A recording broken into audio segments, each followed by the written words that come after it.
Les Miracles de la Foi is a film about miracles and faith that touches upon the dark side of voodoo just a little bit. The film starts with an interview. We see a man come in for a job interview and he is overqualified for the job. During this interview, the man makes a very important statement. He says that people don't like to see other people who are successful, who are overqualified. Basically implying that it is a dog-eat-dog world. The main character of our story is Melissa. Melissa lives with her parents, her mother, her father, and her sister. She also has a neighbor that she calls Papa Do that she goes to visit quite often. She would bring him little gifts, spend hours having conversations with him, and he would give her gifts as well. The first gift that we see Papa Do gives to Melissa is a Bible. Melissa is not very interested in the Bible. She reminds him that she was raised in the Christian religion and doesn't really feel like God truly exists. Mike and Alex are two men that work in the office with Melissa. Mike and Melissa are in a very serious relationship. Mike is a more conservative man. The idea of one man, one woman, while Alex is more of a player. He believes that a man can have multiple women and should be able to enjoy themselves. Melissa is more of a party girl. She likes to go out, she likes to dance and enjoy herself. So when Papa Do tries to convince her that she should convert to Christianity, she does not take that too lightly. She starts to ask him a series of questions. She asks him what he thought about hell and heaven, good and bad, morals and free will. Papa Do explains to Melissa that everybody has free will. God created men in his image, but God gave us free will. He says without free will, life would be boring. We are meant to choose. Finally, Melissa asks Papa Do about what he thought about the voodooism, those who practice voodoo. Along with Christianity, Catholicism, voodoo thrives in Haiti through and through. However, there are some voodooism who choose to do bad. There are many people who use voodoo power in order to commit crimes, to commit harm against each other. Papa Do explains to Melissa that he has some people in his family that do practice voodoo. He believes that people will do with their free will whatever it is that they want, and no one can truly judge whether it's good or bad. This is their decision to be made. However, he does believe in Christianity and in the Word of God, suggesting that not everything is just black or white. The story comes to the pastor at the church who is preaching to the people. He tells the people a story about a miracle. A mother who had a one and only son who fell ill. She was told that her son would have to amputate his leg in order for him to survive, as he was suffering from an illness that infected the flesh on his leg. The mother traveled in search of a doctor that could help cure her son with no success. She even ventured outside of her norm, hinting as a Christian person, going to a voodoo priest or priestess for a cure, but was met with no success. When doctors told the mother they were left with no choice but to amputate her son's leg, she did not agree. Instead, she asked for the doctors to give her back her son so she may deal with him on her own. She took her son home to take care of him and spent many of her time praying for God to heal her son. One day, her prayers was indeed answered, as the angel is seen healing the son's leg and removing the sickness, the illness from his body. Papa Do brings another member of the church with him to come to convert Melissa to Christianity. However, she still has concerns. She is concerned with having to change her life far more than she is willing to. She likes to dance, she likes to party, and she understands that these things go against the religion. The man that accompanies Papa Do is very strict and reminds them that the rules are the rules. However, Papa Doe pulls the man aside and reminds him that he knows what's going on between him and a female member of the church, something that is frowned upon as they are having a sexual relation, reminding him that even those in Christianity break the rules as well. Papa Doe still encouraging Melissa to convert, as it does not mean that her life is going to be completely changed. She may still do the things that she loves and enjoy herself. She just must be respectful and be moderate. Alex, the co-worker, is now seen speaking to his wife Maggie. They're having a discussion about money and an assassination on Mike's life. Maggie believed that taking Mike out will then make them richer, so she wants to assassinate him for the money. Alex doesn't exactly agree with Maggie's plan. However, he does nothing to stop her with proceeding with her plan. Melissa is starting to read her Bible more and more, and her father is growing concerned. Her father reminds her not to pull away from her family, not to push her family aside, shut them out, and become somebody completely different. Melissa is now planning a mission, her first mission to the South. She brings this mission to her boyfriend Mike and to her family, who both reject the idea. Mike actually asked her to pick between the two, pick between him or this mission to the South. Even though they had a mini fight, before Melissa left for her mission in the South, she prays over Mike. She asks God to please protect him and keep him safe from all things seen and unseen coming to him. Brewing in the background is Maggie's plans. We now see a group of gangsters in a shootout, of which a few people were shot dead. Without her parents' approval, Melissa travels to the South for her mission. She is then seen hitchhiking as the bus that she was originally traveling from broke down and was forced to continue on foot. She meets a man in a red car who stops for her. The man informed her that where she was going was indeed far away and would not be able to make it on foot easily. It would take a very long time. He invites her to take a ride in his car. Melissa is not at all suspicious. She welcomes this ride and she's very grateful. Melissa and the man in the red car are having a conversation about spirituality, about Christianity. The man made it very clear he grew up in a Christian household as well, but he did not believe in those things. Melissa tries to convince him on the word of God, but he does not bite.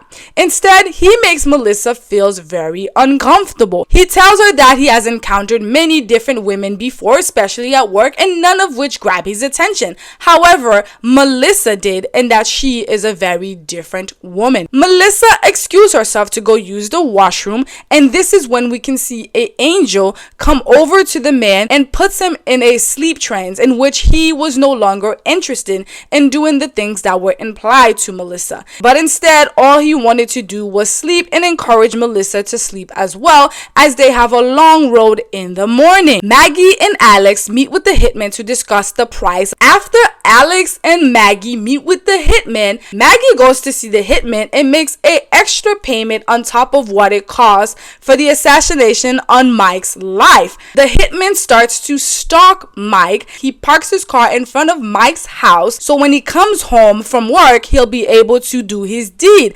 However, we then see an angel come over to the hitman's car and puts him in a sleep trance as well, so he is unable to carry out his mission. Every night the hitman goes out to do the same thing, the angel would appear and put him to sleep, to the point where the hitman had to lie to Maggie, making excuses as to why he did not complete the assassination of Mike. Alex is starting to feel guilty as Mike is his best friend, and he encourages Maggie to stop with her plan. He says to Maggie, I will give you all my money, I will work hard, I will give you everything that you need to please stop. However, Maggie does not want to stop and wants to continue with the assassination. Mike is being followed by the hitman. While he's being followed, another car intersects and a man is seen shooting the hitman. Mike sees this happen. He runs over to help the hitman and is able to get him to the hospital where his life was saved. The doctors inform the hitman that it was Mike who saved his life, and something comes over the hitman where he realized that a complete stranger danger, one that he was about to assassinate, now is the very person who saved his life. He is feeling indebted to Mike. Melissa, finally almost reaching her destination, makes a stop. She comes upon a village that she is completely unfamiliar with. This is where she meets a voodoo practitioner. She approaches the voodoo practitioner asking for a place to stay. She said, "I will pay you." The voodoo practitioner responds to her, "She could stay here, no payment necessary." They would feed her and she would be perfectly fine here. Melissa, having absolutely no idea where she just stepped foot, is welcomed in, given a place to stay, and fed. The female voodoo practitioner runs over to her master and says to him, "We got her. She ate all the food and she drank all of the liquid." A liquid that is used by these evildoers, these evil voodoo practitioners, who would use this liquid to turn people into cows in order to sell them as cattle, as meat in Port-au-Prince, to make money, to make a living. When a person ingests this liquid, or this liquid is thrown at them, they will then shapeshift and turn into whatever animal that the practitioner has made the contract for. However, the next morning when the voodoo practitioner goes to check on Melissa, expecting for her to have already been transformed into a cow, she was very surprised to see that she was still herself. She says to her, "Oh, you are still here?" This is where she has a moment of realization that Melissa may be some powerful sorcerer, such a powerful sorcerer that their magic was not able to work on her. The people of the village begin to question and have doubts about the water and its power. The master of the evildoers, feeling obviously challenged,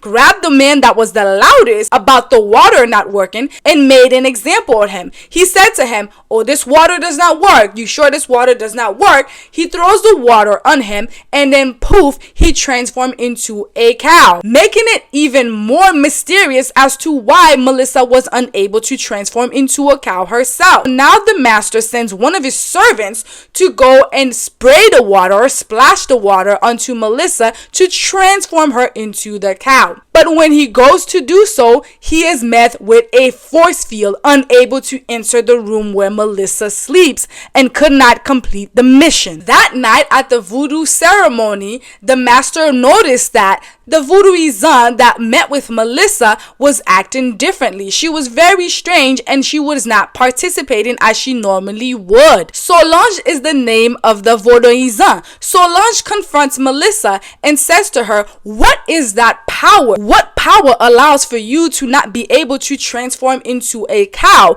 Here in this village, everybody knows who we are. Everybody knows about our strength, about our power. We are respected. We are feared." Into which Melissa says to her, "You remember that little thing that I gave you? The Bible that I gave you? Read it, okay? And let me tell you a secret. When you are in a pinch, when you are in a tough situation, your secret words, your words of mercy is, 'Jesus, save me.'" As Melissa leaves the compound untouched with no scratch on her, she reminds Solange to continue to read the Bible and to believe. Another woman from Solange's society, her sister, noticed the changes in Solange and warns her about what could happen to her if she goes against their master. Solange says to her that she is not afraid, and she replies to Solange, "I'm afraid. I'm afraid for me and I'm afraid for you." After the accident and realizing that Mike saved his life, the hitman met with Alex to give him back his money. He said to him that, "I cannot kill a person who saved my life. I kill scum. I kill people who are corrupted, people who are committing crimes. I do not kill people who do not deserve it." He not only gives Alex back his money, which he said he would normally not do, but this is a different case. He also gives Alex the 100 Haitian dollars extra that he felt that Maggie was worth after her having thrown herself at him. Alex, confused at first, soon realized quickly exactly what it meant, the extra $100. Maggie was pissed learning that the hitman would not complete his mission of assassinating Mike so they could get this money, but he also thought of her only being worth 100 Haitian dollars. Feeling disrespected, she felt like she could not let him slide and came up with a plan on her own. She confronts him in his disrespect and ends up shooting him right in his home. While Maggie was leaving his compound, she was struck by a vehicle and passed away. Back in the South, Solange starts to lose faith in the evildoer, the master of the compound.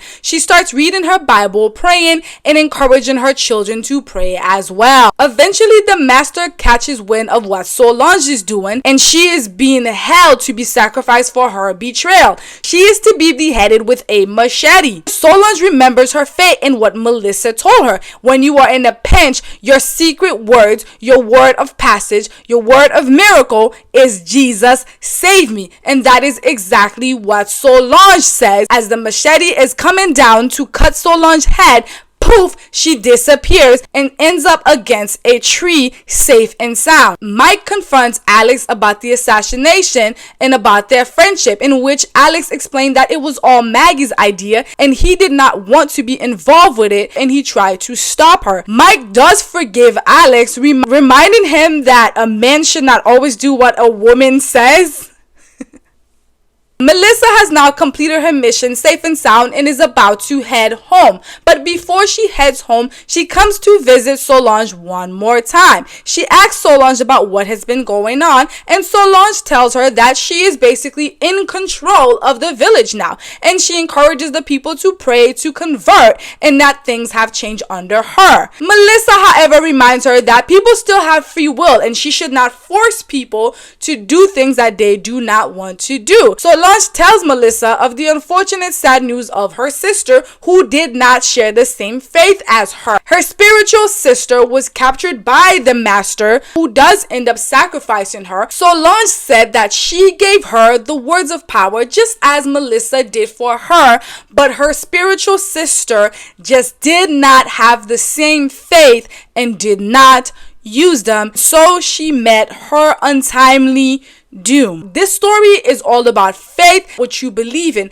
It's about practicing spirituality with your heart. This story is more on the Christian side of things. However, it was still a very great story in terms of the theme, faith, believe, and a reminder that you are not a slave to religion.